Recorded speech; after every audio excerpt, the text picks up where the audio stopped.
Hey guys, Mahal everyone, 40 the Broadway Saiyan here, and welcome back to my YouTube channel with another video on the global version of Dissidia Final Fantasy Opera Omnia. In today's video, we're going to be discussing the next batch of Awakenings, Awakenings Part 4, which features another 6 characters getting their level 60 Awakening. So without further ado, let's go ahead and move forward with the details on these Awakenings. So Awakenings Part 4 overview. These characters are going to get their level cap increased to 60, increased stats, new passives, more CP, and ability extensions. Tier 4 high shards are going to be back like usual, this time from another Heretic event, and the Wave 4 Awakenings features Edgar, Laguna, Ramza, Prishe, Vivi, and Serah. The first character we're going to look at is going to be Edgar. So, Edgar, the Machine Killer Prince, awakens with a higher brave damage output and more debuffs. So the first thing that we're going to look at is his focus attack, which is going to be his level 54 crystal passive. This gives him a 60% brave damage up for his AoE abilities when you're using them on a single target.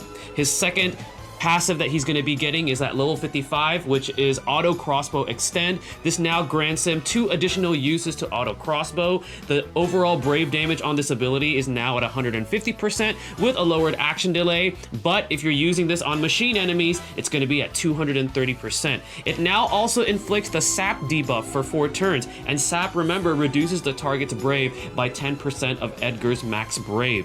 His level 58 passive is going to be Debuff Attack and Boost Up, which grants him a 40% attack and max brave up as long as the enemy is debuffed, so this helps him deal more damage. And then finally, his level 60 passive is Drill Extend, which grants him 2 additional uses to drill, an overall 230% brave damage and lowered action delay. However, it is at 310 damage when you're using them on machines. It also inflicts 40% defense down on the target, and it also now inflicts 30% max brave down on the target for 4 turns. So my verdict on Edgar is our resident machine killer has received some nice upgrades to his overall damage, as well as his overall damage to machine enemies. The Sap debuff can come in handy against enemies who have high initial brave. With that being said, Edgar, I feel, is still a niche character, and currently right now, there's still better options that we have in Global. He's fun to use though against bosses such as booster machines, Magatic armors, or target snipers, and with that Sap debuff, that can actually work well with somebody that poisons, such as Thancred, or Serah, or Ida, or Shantoto. So that you can create some really fun options with Edgar there, but as far as like an investment in Awakening, I feel like he's okay.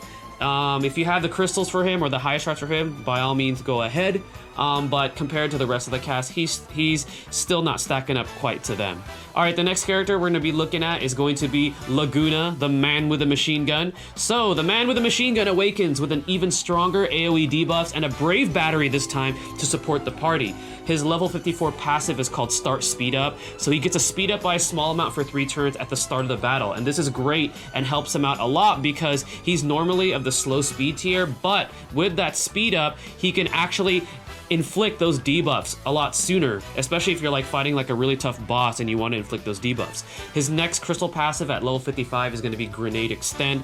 This is going to be giving Grenade a 50% overall brave damage. It now inflicts 40% defense down for 6 turns. It now also inflicts small speed down for 6 turns, and now grants 40% attack up to Laguna for 6 turns. And it also recovers the party's brave by 30% of Laguna's max brave. So there's that brave battery, so now he has that available to Grenade. His level 58 passive is Debuff Attack and Boost Up, which grants him a 40% attack and max brave up as long as the enemy is debuffed, helps him deal more damage. And finally, level 60 passive is Shotgun Extend. Shotgun Extend now deals 120% overall brave damage. It also inflicts 50% attack down for 7 turns. It also grants 60% max brave up to Laguna for 7 turns, and also grants Laguna 30% physical attack up for 7 turns. So he's overall improving his damage as well. So then that way, even though these abilities have small damage modifiers, the buffs actually help Laguna deal more damage. So, verdict on Laguna.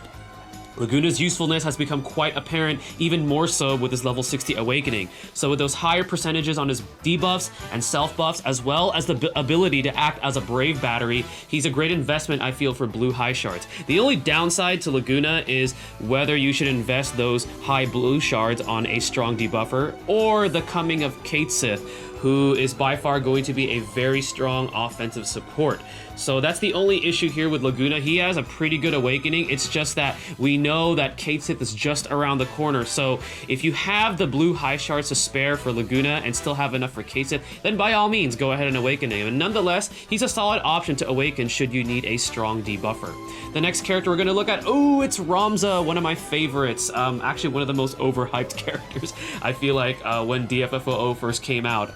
And that's because Ramza was supposed to be the era of 35 CP weapons, and he was known as being this crazy support. He was good, but let's go ahead and take a look at him. So, the Noble Support Squire awakens with much better buffs this time to the party, as well as good offensive options with his Brave Attack Plus and HP Attack Plus. Level 54 passive, start speed up. Small speed up for 3 turns at the start of each round. So now he gets this small speed up at the start of every round. So this is great in allowing him to buff himself and then afterwards buff the party.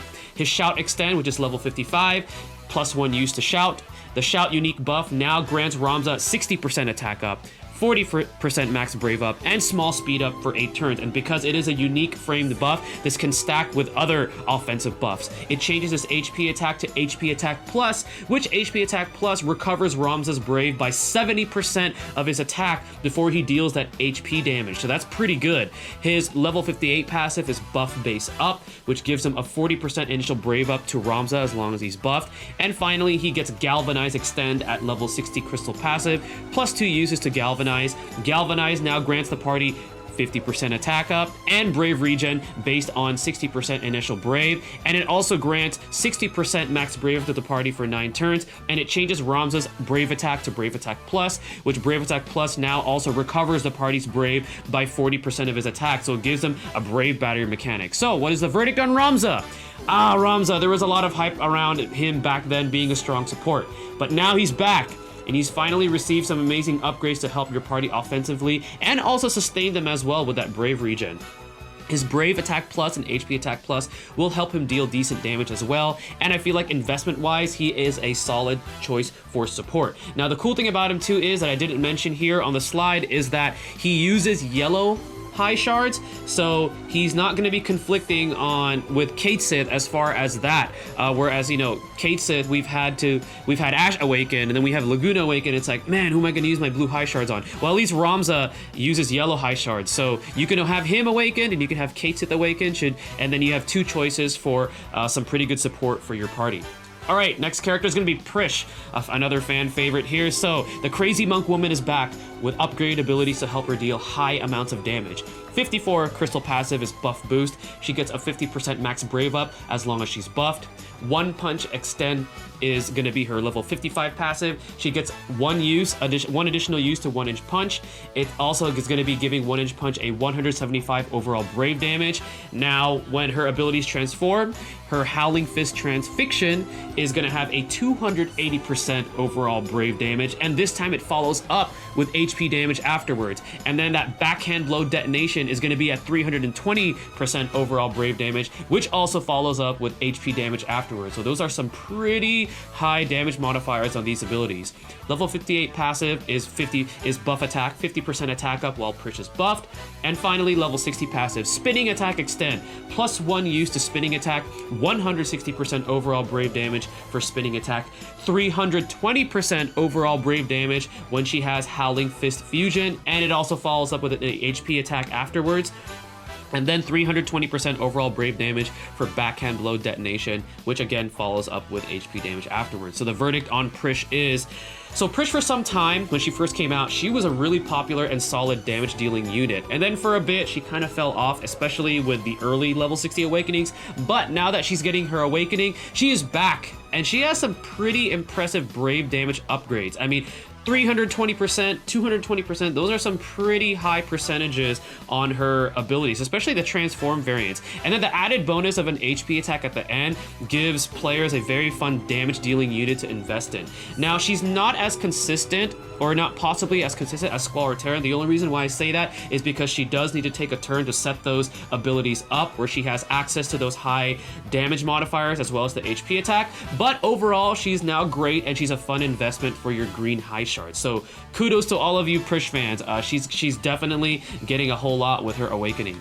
Next character is going to be Vivi, a lot of people's favorite black mage. So the popular, adorable kid black mage receives upgrades to his abilities, allowing him to be a more effective Brave Burst Shaver with his fire magic. His 54 passive is buff speed, so he gets a small speed up as long as he's buffed. His Fire Extend at level 55 passive is now going to allow fire to deal 2 brave hits with a 200% overall brave damage dealt. His level 58 crystal passive is buff attack and boost up, giving him a 40% attack and max brave up as long as he's buffed, which helps him out a lot. And then his focus extend at passive level 60 gives him +1 use to focus. It also now grants him 120% attack up to himself for 4 turns, which is crazy. It also changes his fire to fire plus for 4 turns, and fire plus will now follow up with an HP attack as long as Vivi's brave is 80% or more of his max brave when he uses this ability. It also does change his brave attack to brave attack plus, which is essentially a fire magic brave attack. So my verdict on Vivi is fire, fire, and more fire. So his greatest upgrade in this awakening are the huge attack up that he receives from his passive and his ability. So he gets that 40% from his level 58 passive, and then he grants himself 120% attack up with his focus, as long as you have focus extend. So this allows him to have a high chance to land a brave break with his fire magic, so high burst damage. Now the downside to Vivi is that he does need to set up first with focus, and which gives him that HP attack option with fire. But remember, fire plus does need that 80% or greater of his max brave to actually land that HP hit. And as an investment currently, you might want to save your black high shards because right now I feel like comparing him to the current damage dealers that we have, he doesn't have much consistency. He's fun, he's niche at this point. He will get better later, and I'll cover that when that actually happens. But currently, right now, I feel like black high shards, you may want to save them for somebody else. But if you like Vivi, go ahead and build them up. And the last character we're going to talk about that's getting her awakening is going to be Serah. So Serah comes back with a much more potent poison debuff, a much better brave battery, and attack up to the party to increase offensive capabilities. Level 54 passive, debuff speed up. Small speed up to Serah while the enemy's debuffed. Level 55 passive, wound extend, +2 use to wound, 200 overall brave damage dealt, which is pretty good. The poison debuff is now based on 80% of initial brave, which is crazy. 80% is a pretty high percentage on poison, and that lasts 5 turns. And the max brave down debuff that she inflicts with wound is now at 50% and also lasts 5 turns. Her level 58 passive is debuff boost all, which gives everybody 20% max brave up as long as the enemy is debuffed. And finally, level 60 is Moonlight Extend, so she gets +1 use to Moonlight. That brave gain that she grants to herself is now applied to everybody. So now it's a brave battery ability. So the first brave heal that she gives to everyone is based on 50% of her attack. And then the next one is based on 50% of Serah's brave. And she also gives 60% attack up to the party and extends any buffs that you already currently have by 2 turns. So that's pretty crazy. Moonlight Extend really got a crazy upgrade. So Serah, verdict, Serah has become quite amazing with her awakening upgrades. Not only does her poison now have a stronger potency, but her most significant value really comes from that Moonlight, granting 2 brave battery heals to the party, as well as increasing everyone's offense with the attack up. So your white high shards will definitely be put to good use if you build her up. Now I do have a team sample comp for this, and I'm crediting Dekrith, aka Red. I'm actually doing this for him as a shout out because he always helps me out in a lot of my videos. So the team comp that he suggested with Serah is Ashe, Serah, and Thancred, and he calls this aka Team Sacred. So you have your poison damage, or your poison debuff, plus your brave battery, plus your strong offensive buffs with Ashe and Serah, and then you have strong DPS against poison targets. So give that team a try if you guys have these characters built up, because it's a lot of fun. Alright guys, well this is going to conclude my video on Awakenings Part 4. Hopefully you found this helpful. Again guys, this is 40 the Broadway saying stay tuned for the next video, and mahal everyone.